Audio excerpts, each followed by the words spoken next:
You know you're a medical assistant when you have to use Band-Aids to hold your notes up for your videos. It has been so long since I have done a video. I don't even know how I do my intros. It's pretty bad. This side. What are you doing? Yeah? What are you doing?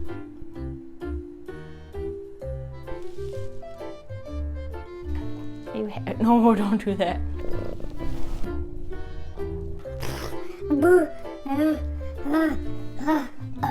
Oh. Hey guys, it's your friendly neighborhood medical assistant, Manda the CMA here. If you are a returning viewer, welcome back. If you are new to my channel, I talk about anything and everything medical assisting and beyond. Today, we're actually talking about me going to school for medical assisting. So I know some of you are looking into going into medical assisting. You're a student right now, you'll be starting soon. It is that time of year. So I thought I'd just give you guys a little bit of my backstory with medical assisting and how my schooling went. Now you have to remember, I went to school 6 years ago, so I'm a little rusty on the little details, but we'll get the big stuff covered. And this does also include a story about my first blood draw and getting my blood drawn for the first time. So if you're interested in my reaction to doing the phlebotomy class, I would definitely stay tuned because it's gonna be a doozy. So keep on watching, let's get started. So what kind of happened was nursing just wasn't in the cards for me, and I still wanted to be in the medical field. What I did, and this is like the epitome of my irritation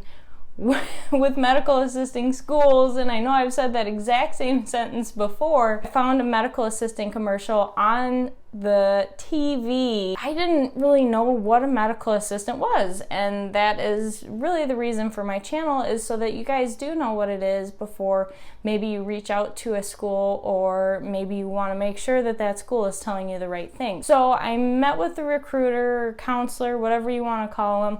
I actually did get to meet my instructor that I had all the way through medical assisting, and it was really nice. We had one class monthly, so that meant that we were doing phlebotomy for 1 month. We would be doing nutrition for 1 month. We did a lot of different things, and I actually have stories for both of those classes. I guess that's probably why it stood out to me. So I enrolled in school. They gave me all of my supplies. We got the scrubs, we got everything, and our instructor she was really awesome. She was a really good instructor, and it just made it so much easier to be laid back in that class because of her attitude towards it as well. Is just, you know, these are things that you need to know. I'm going to tell you what you need to know. I'm going to tell you what you don't need to know, and don't sweat about anything. You know, she was always willing to work with us, and that's the biggest thing about teachers, is that's what they're there for. They need to be there to help you. They can't just say, no, I'm not going to help you. Me and my friends, we had a lot of fun when we were in school, the ones that I had made. And we would laugh about things. We made studying for tests and just doing our papers, we made it into something that was so easy and relaxed.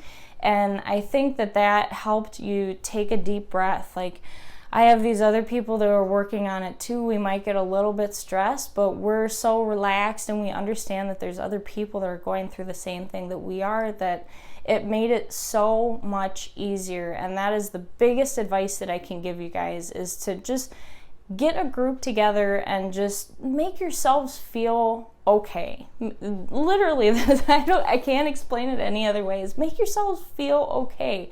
Make sure that everyone is happy to the best of your ability, and you're all doing okay. If you need to help somebody, that just makes you feel better about yourself, because you know that content really well, and you're able to help somebody else too.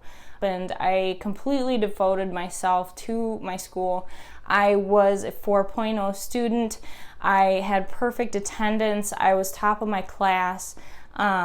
it was something that I understood, that it wasn't just about the grades though. It was also, I'm going to be going into the field and I need to know these things too. So I made sure that I was getting good grades and I really understood the curriculum and everything that was being taught to me.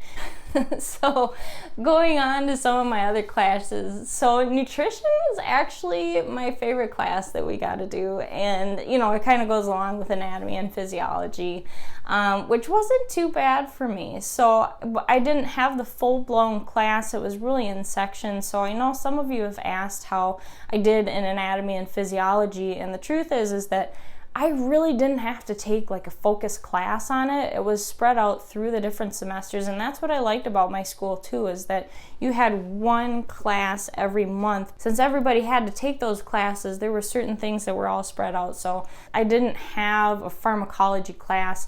I didn't have an anatomy physiology class. I didn't have an anatomy physiology class. There were a lot of them that were just mixed in with everything else. We actually did have a nutrition class, and I thought it was so fun. Like, that was something that I wanted to do. If I wanted to be a nurse, I either wanted to work in OB or I wanted to work in a nutritionist's office. It definitely doesn't mean that I eat the way that I should, but that doesn't mean I'm not interested. We had a kid that was in my class, and he did his whole paper. Now, if he ever sees this video, he's gonna kill me. But he did this whole speech and paper on prunes, and he did actually bring prunes in for us to sample, and we're like, why did you do a whole paper on prunes? And his answer was, they're good for pooping. I was like, game over, I can't. Like, today is done, we're done, okay, we're done. So going to my phlebotomy class, which I know you guys are probably all waiting for, like, Manda, how did you do in phlebotomy class? You seem like you're such a strong, independent woman that has no fear of anything. One of my friends when I was in school, she was a little bit slower of a learner. We started with finger pokes first, and I was like, you know what, just go ahead. I'm like, okay, just go whenever you're ready, go. So she pokes my finger, and I was like, ow. She's just sitting there like, and she didn't do anything, and I'm like, we gotta do something. And she's like, well, what do I do next? And the teacher came over and she's like, what the hell are you doing? This is literally what she said. She said, what the hell are you doing? And at the end, I'm like, man, I'm getting kind of sweaty.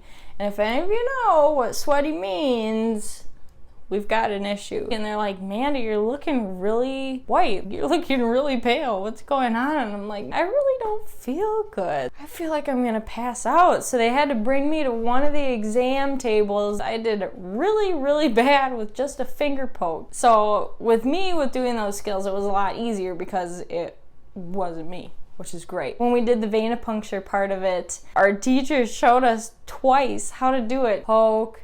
Okay, go find a partner and I'll watch you do it. I actually tried to get out of doing blood draws, like having people draw my blood, because I am actually allergic to isopropyl alcohol. So I was like, nope, you guys can't do it. And then my instructor pulled out the betadine swabs, and I was like, well, crap, now I gotta do it. I was paired up with my other friend for this one, and she is a very high anxiety kind of person. So what we did is we practiced on one of the fake arms. Well, the problem with that is that when you've got a hole this big in the little fake arm, I don't really think that you're gonna have to try and look for a vein. I think that you just kind of do it. I made her do it twice. I was like, no way in heck that you're doing this without trying on somebody else. I think I actually did okay with that one. I got a little bit lightheaded, but that was it. The first time that I ever drew blood, I actually did all right. By the time that you take off your gloves, your hands are just drenched in sweat, but every single time it's gonna get a lot easier. So don't even worry about it. It's something that's expected. That's like the most dreaded part of doing medical assisting school,